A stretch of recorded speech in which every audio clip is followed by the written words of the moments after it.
사실은 그 많은 분들이 댓글 중에 그런 댓글들이 좀 전 재밌었는데 네네. 아니 얼굴을 당당히 내놓고 페미라고 하다니 이런 댓글들이 좀 재밌었는데 각자의 좀 그런 페미니스트나 페미니즘에 대한 경험들 그런 걸 좀 공유해 보면 어떨까요? 여러분 제가 서대문 FM 그 애매한 언니들이라는 프로그램에 출연을 많이 했었는데 네네. 거기서 잠깐 얘기했던 부분이 있었던 것 같아요. 저는 페미니즘이라고 하는 거는 학교 다닐 때 처음 죄송해요. 접했던 거죠. 네. 그때 이제 페미니즘이 기조, 뭐 갈래 이런 거 배우잖아요. 자유주의, 자유주의 급진주의, 페미니즘. 막스주의, 에코페미니즘 이런 거 이렇게 배우잖아요. 여러 갈래들을. 이런 걸 저는 학습 받았던 거예요. 그때 당시에는. 운동권이셨잖아요. 그쵸. 건 얘기되는, 그 건충이라고 얘기되는. 권충. 네, 그래서 교양 같은 걸로 이제 교양처럼 이제 들었던 거라서 사실은 크게 기억에 남진 않았어요. 그런 조류가 어떻게 생겨났고, 이제 의미는 당연히 지금도 기억하지만, 그랬다가 이제 기자 생활하면서, 페미니즘을 필요에 의해서 좀 접했던 것 같아요. 필요라고 하면 어떤 필요가 있어요? 그러니까 저는 아무래도 이제 제가 기자 생활을 할 때 이제 콘텐츠를 까는 게 제일 그 용어로 까는 거, 그러니까 뭔가 비판하고 고급스럽다. 그런 게 그렇죠. 그게 이제 제 업무인 거잖아요. 제 비판하는 업이었던 거. 그렇죠. 비판하는 게 내 업인데 그걸 잘하고 싶었어요. 그러니까 아, 페미니즘 관점에서 비평하는 게 무엇이지? 그럼 페미니즘이라는 건 무엇이지? 맞아. 이런 고민을 하게 되잖아요. 근데 그 시기에 어떤 일이 있었냐면 그 드라마 얘긴데 우리 장수정님 그 전설의 마녀라는 MBC 주말 드라마 기억 못 본 적이 보셨어요? 없어요. 안 보셔도 됩니다. 안 보셔도 되는데 재미없는 거구나. 그러진 않아요. 시청률 높게 나왔어요. 근데 어. 거기서 어떤 장면이 나오냐면 데이트 강간 장면이 나와요. 데이트 강간 장면이 나오는데 그거를 이제 본 여성들이 당연히 문제 제기를 할 수밖에 없잖아요. 너무 불쾌한 장면이니까. 그래서 우리 지난번에 얘기했던 방송통신심의위원회라고 하는 곳에 민원을 막 넣었어요. 이거 제재해달라. 여성들이. 제재해달라 이거를. 그렇게 해서 민원을 넣었는데 이 결과 어떻게 나왔을 것 같아요? 심의 결과. 안 해줬겠죠. 만장일치 문제 없음. 만장일치로. 만장일치로. 심의위원회 만장일치로 이 프로그램은 제재할 필요가 없다. 문제가 없다라는 결론을 내렸어요. 그래서 그때 그 사건을 보면서 더 그런 욕구가 생겼어요. 페미니즘 쪽으로 관점에서 콘텐츠를 만드는 게 얼마나 중요한지 그리고 비평하는 사람들도 이런 관점을 가지고 비판하는 게 맞다라는 생각이 들어서 그때 이후에 그런 페미니즘 기초학교 이런 데를 좀 다녔던 것 같아요. 그러면은 취업을 하고, 그러니까 직장 생활을 하시면서 페미니즘을 좀 더 적극적으로 배우신 거네요. 그때는 그랬죠. 그래서 필요에 의해서 했고 처음에는 그 기초학교에 갔을 때 인사자리에 오신 분들한테 인사할 때 저는 페미니스트는 아닌 것 같은데요라고 인사했어요. 제일 싫어하는 말이었는데. 나도. 근데 끝날 때 이 한 10강 강좌였거든요. 그래서 끝날 때 매주 토요일마다 3시간씩 그 강좌를 듣고 마지막에는 거의 막 24시간 가까이 그런 수업이었는데 끝날 때는 나는 페미니스트로 살아야 되겠다라는 그런 다짐을 했던 그런 수업이어서 그러면서 저는 뭐 페미니즘에 좀 더 그러니까 함께 하게 됐다? 그게 언제예요? 그럼 뭐 30대? 20대? 이게 좀 늦긴 해요. 제가 2016년? 5년, 6년 이때인 것 같아요. 그때쯤. 그러면 약간 페미니즘 리부트 그 시기랑 약간 겹치네요. 그렇구나. 잘하셨습니다. 그때 전에도 그 마녀의 전설 그 전에도 미디어스에 있으면서 젠더적 관점에서 콘텐츠를 비평하거나 그런 거는 제가 먼저 시작했다고 저는 자부하거든요. 그래서 그걸 해오다가 더 잘하고 싶어서 이제 그런 걸 전문적으로 배워야 됐다고 생각했던 거죠. 그렇군요. 수정님은 애매한 언니들 이런 거 하고 있는데 언제부터 본인을 페미니스트로 정체성을 가져가게 된 것입니까? 정체화한 건 뭐 고등학교 때부터 난 페미니스트가 될 거야 라는 어떻게 그런 생각을 하죠? 생각을 했었어요.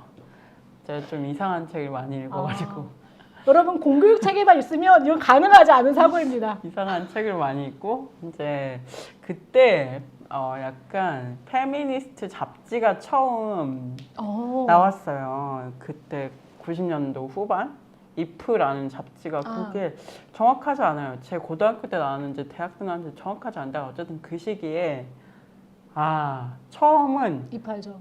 IF가 나왔었고 그 전에는 자기만의 그 언니네라고 있어요. 있어요. 권기명영 네트워크. 선생님이 거의 언니네 만드신 네트워크죠. 네. 언니 네트워크 전에 네. 언니네라는 그 오. 사이트가 있었어요.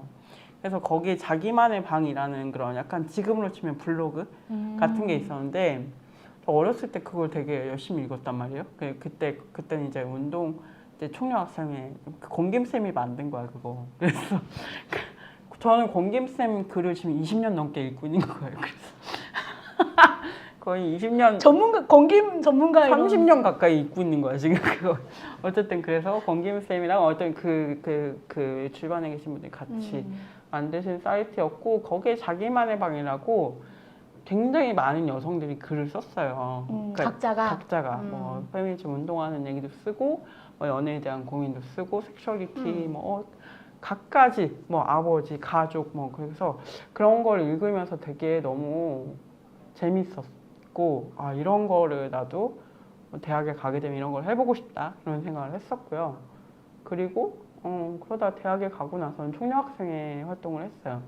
여러분 이제 근데 나가보면 총여학생회 활동하셨던 분들이 진짜 많더라고요. 지금도 아직도 활동하고 계신 분들 중에 총여 활동하셨던 분들이 의외로 끈질기게 살아남아가지고 지금까지 계속 암약하고 계시는 분들이 많은 거예요. 그래가지고 페미니스트의 찐 페미니스트 약간 그런 분들은 총여 출신들이 많구나 그런 생각을 저 혼자 하고 있습니다.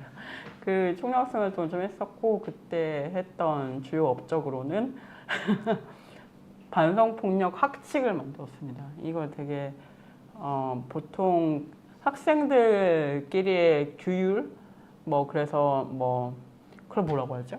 학생들끼리 자치규약 이런 것들은 많았는데 학칙으로 만든 사례는 제가 알기로는 별로 없는데 학칙으로 그때 제정을 물론 그땐 진짜 너무 힘들었고 하기 싫었어요.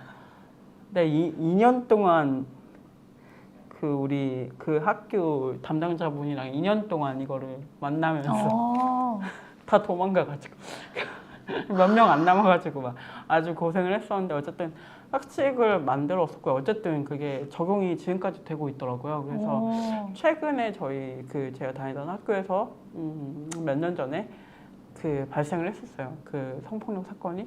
근데 그 학칙을 적용해서 지금 그게 약간 상담센터 운영도 하게 돼 있고 이런 식으로 돼 있거든요. 그래서 꽤 강제하는 게 많았는데 그런 것들을 지금 돌아가고 있더라고요. 그래서 되게 내심 뿌듯. 내가 많이 그때 다른 분들도 다 열심히 했기 때문에 내가 막 많이 하진 않았지만 어쨌든 그런 하나를 했다는 것이 되게 뿌듯하더라고요. 근데 물론 그때 너무 힘들어서 막 때려치고 싶어가지고 맨날 나 왜 그런지 알아요? 왜요? 그 총여학생회 저희 학교도 총여학생회 있었거든요. 근데 하나에 가서 다음 총여학생회 할 사람을 꼬시는. 그렇죠. 그게 뭔가 루트야. 우리. 네, 그래서 세워야 된다 총여학생회를. 그래서 하달에서 꼬셨던 기억이 나가지고 갑자기. 맞아. 그때는 제가 이제 출마를 해야 될 타이밍이었어요. 근데 너무 지긋지긋한 거예요. 너무 하기 싫어. 진저리 쳐져 막. 그러니까 그때 성폭력 사건도 있었고 막 이래가지고 나는 출마를 안 하겠다. 출마 안 했습니다. 그래서 안 했고 그 뒤로 없어졌어요. 제가 그런 결론인가요? 저희 때문에 문을 닫고 총여학생회가 문을 닫고 그게 꼭 나 때문은 아니지만 나 때문은 아니지만 어쨌든 문을 닫았다. 그래서 어쨌든 저는 긍정적으로 이미 지난 거니까 학칙을 만들었다는 거는 진짜 업적이다. 우리 총여학생의 업적이었다.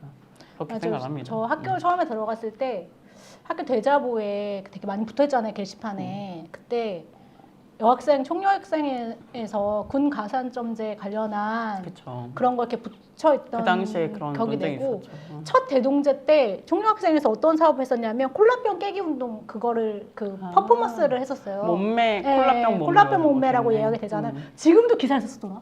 콜라병 몸매? 정말 찾아봐요.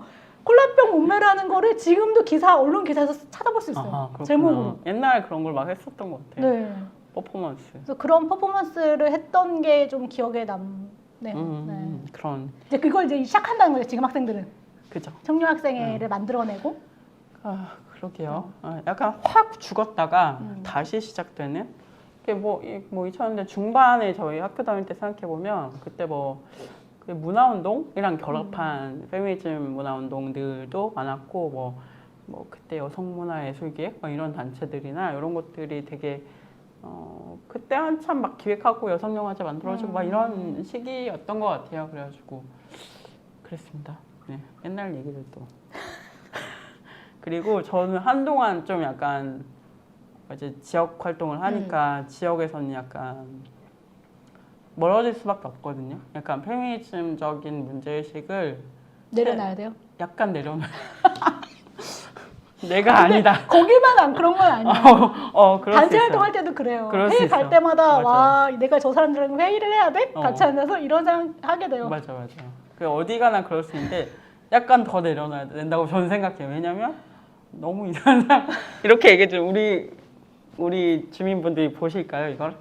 이상한 사람들이 많아. 이상한 사람들이 많고 안심시키고 얘기시켜야 돼. 아저씨들이나 문제가 많아요. 어쨌든 그래서 내려놓고 약간 그냥 나는 이 모든 걸 초월한 존재다. 이런 느낌으로 해야 되는데 저도 그 리부트 시기에 그때 손희정 선생님이 쓰신 표현 중 그 페미니즘 리부트 책에 쓰신 표현인가?